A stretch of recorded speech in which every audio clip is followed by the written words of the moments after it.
پاکستان کی security forces نے ڈیرہ اسماعیل خان میں کارروائی کر کے 8 دہشت گردوں کو ہلاک کر دیا۔ پاکستانی فوج کے شعبہ تعلقات عامہ کے مطابق سیکیورٹی فورس نے ڈیرہ اسماعیل خان میں خفیہ اطلاعات کی بنیاد پر آپریشن کیا، جبکہ شدید فائرنگ کے تبادلے میں 8 دہشت گرد ہلاک ہو گئے۔ ISPR کا کہنا ہے کہ مارے گئے دہشت گرد سیکیورٹی فورس کے خلاف دہشت گردانہ کارروائیوں اور معصوم شہریوں کی ٹارگٹ کلنگ میں ملوث تھے۔ پاکستانی فوج کے شعبہ تعلقات عامہ کے مطابق ہلاک شدہ دہشت گردوں سے اسلحہ، گولہ بارود اور دھماکہ خیز مواد بھی برآمد کر لیا گیا۔ علاقے کے شہریوں کی جانب سے سیکیورٹی فورس کے آپریشن کو سراہا گیا۔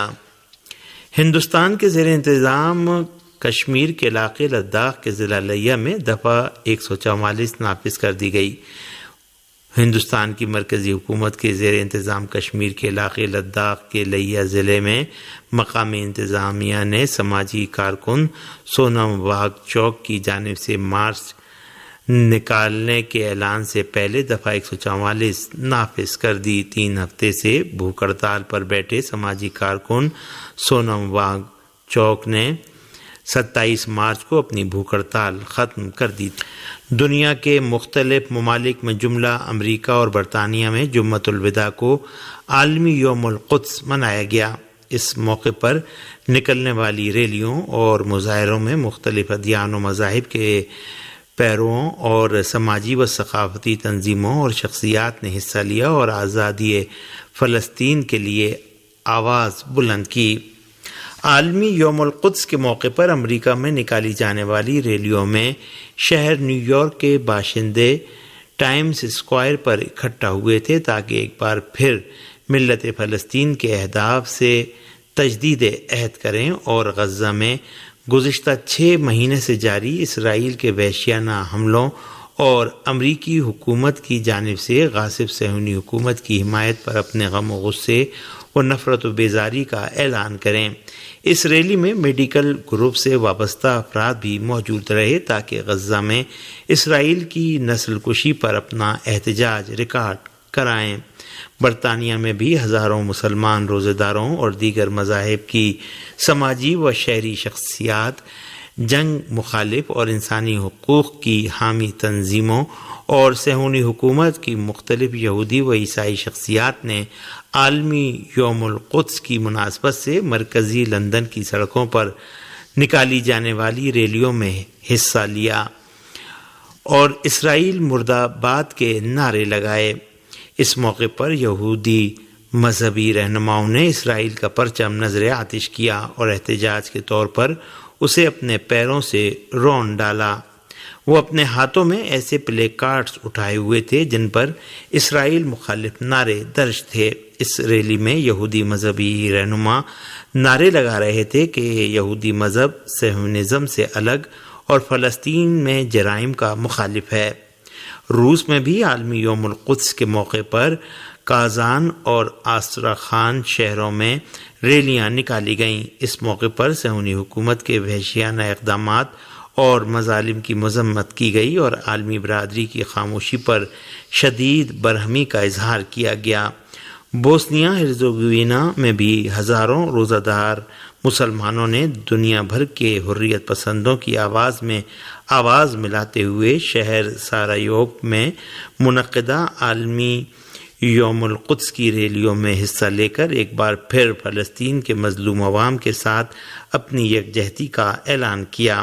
یمن کے بھی دسیوں ہزار افراد نے جمعہ کو عالمی یوم القدس کی ریلیوں میں حصہ لیا اور صہیونی حکومت کے خلاف ہمہ گیر پابندیاں عائد کرنے، صہیونی حکومت کے ساتھ تعلقات معمول پر لانے کے عمل کو منسوخ کیے جانے کا مطالبہ کرنے کے ساتھ ہی اعلان کیا کہ کسی بھی اسلامی ملک کے پاس فلسطین کی آزادی اور ملت فلسطین کے حق کے لیے آواز بلند کرنے کی ذمہ داری سے بچنے کا کوئی بھی بہانہ نہیں ہے۔ دنیا کے دیگر ممالک کی طرح عراق کے عوام نے بھی سڑکوں پر نکل کر غاصب صہیونی حکومت کے خلاف اپنی نفرت و بیزاری کا اعلان کیا۔ عالمی یوم القدس کے موقع پر صرف بغداد ہی نہیں بلکہ کربلا محلہ، نجف اشرف، سامرا اور کاظمین جیسے بڑے شہروں میں بھی ریلیاں نکالی گئیں جس میں لوگوں نے بڑی تعداد میں حصہ لیا۔ ایران کی مسلح افواج کے سربراہ نے دمشق میں ایران کے سفارتی مرکز پر صہیونی حملے کو دیوانگی اور غاصب صہیونی حکومت کی خودکشی کے مترادف قرار دیا ہے۔ میجر جنرل محمد باقری نے اصفہان میں شہید محمد رضا زاہدی کی آخری رسومات کے موقع پر کہا کہ صہیونی حکومت نے ایران کے ایسے مرکز پر حملہ کیا ہے کہ جسے بین الاقوامی قوانین کی روح سے تحفظ حاصل ہے، اور ہم اپنے دلیروں کے ہاتھوں ایسا منہ توڑ جواب دیں گے کہ دشمن اپنے کیے پر پچھتائے گا۔ ایران کی مسلح افواج کے سربراہ نے کہا کہ انتقام ضرور لیا جائے گا، جس کے مناسب وقت اور نوعیت کا ہم خود انتخاب کریں گے۔ انہوں نے کہا کہ آج فلسطینیوں اور استقامتی فورسز نے صہیونی حکومت کے ہر طرح کے مذموم عزائم کو ناکام بنا دیا ہے۔ اس درمیان ایران کے صدر کے معاون سیاسی نے کہا کہ امریکہ نے ایران سے درخواست کی ہے کہ وہ امریکی تنصیبات پر حملے نہ کرے۔ ایرانی صدر کے معاون سیاسی محمد جمشیدی نے اپنے ایکس پیج پر لکھا کہ امریکیوں نے ایران سے درخواست کی ہے کہ وہ امریکی تنصیبات پر حملے نہ کرے۔ ان کا کہنا تھا کہ ایران نے امریکہ کو تحریری طور پر خبردار کیا ہے کہ وہ نتنیاہو کے جال میں نہ پھنسے، الگ ہٹ جائے تاکہ اس کو نقصان نہ پہنچے، جس کے جواب میں امریکہ نے درخواست کی کہ وہ امریکی تنصیبات پر حملے نہ کریں۔ صہیونی اخبار ید اوت ہارنوت نے اپنے ایکس پیج پر لکھا ہے کہ ایران کی انتقامی کارروائی سے خائف ہو کر اسرائیل نے دنیا کے مختلف ملکوں میں اپنے 28 سفارتی مراکز بند کر دیے ہیں۔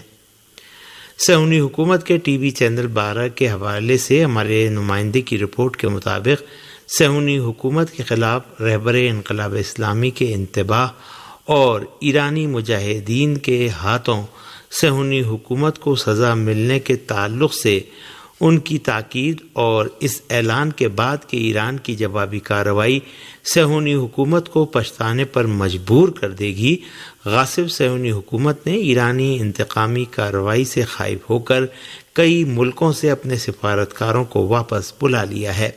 دریں اثنا اسرائیلی فوج کی انٹیلیجنس تنظیم کے سابق سربراہ آموس یادلین کے حوالے سے صہیونی حکومت کے ٹی وی چینل 12 نے کہا ہے کہ ایران اگر اسرائیل پر میزائل فائر کرتا ہے تو کوئی تعجب کی بات نہیں ہوگی۔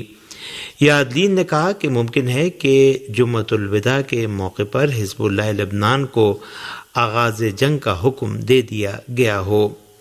صہیونی اخبار معریف نے بھی لکھا ہے کہ ایران کے رد عمل سے خائف ہو کر صہیونی حکومت نے اپنی فضائیہ کو چوکس کر دیا ہے۔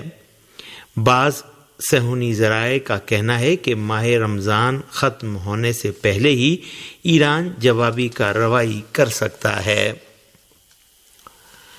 صہیونی حکومت کی ریزرو فوج کے ایک جنرل نے صہیونی وزیر اعظم، وزیر جنگ اور چیف آف اسٹاف کو سخت ہدف تنقید بنایا ہے کہ صہیونی حکومت کی فوج کی ریزرو فورس کے جنرل اسحاق بریک نے صہیونی وزیر اعظم نتنیاہو، وزیر جنگ، چیف آف آرمی اسٹاف کو ہدف تنقید بناتے ہوئے کہا کہ یہ لوگ ہمیں جنگ کی طرف لے جا رہے ہیں۔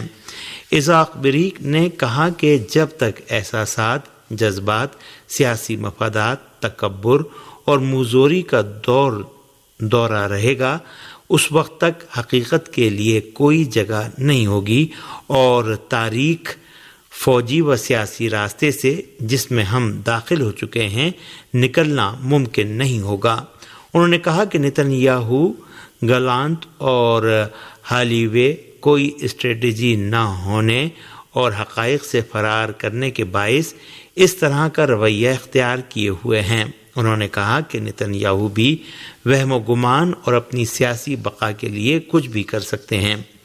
اس صہیونی جنرل نے مزید کہا کہ حماس کی مکمل تباہی صرف ایک وہم ہے، حتیٰ ہمارے رفاح میں داخل ہونے سے بھی کوئی نتیجہ نہیں نکلے گا۔ انہوں نے کہا کہ اس صورتحال سے اسرائیل کو جنوبی افریقہ جیسی صورتحال سے دوچار ہونا پڑے گا۔ عالمی پابندیوں میں اضافہ ہوا ہے۔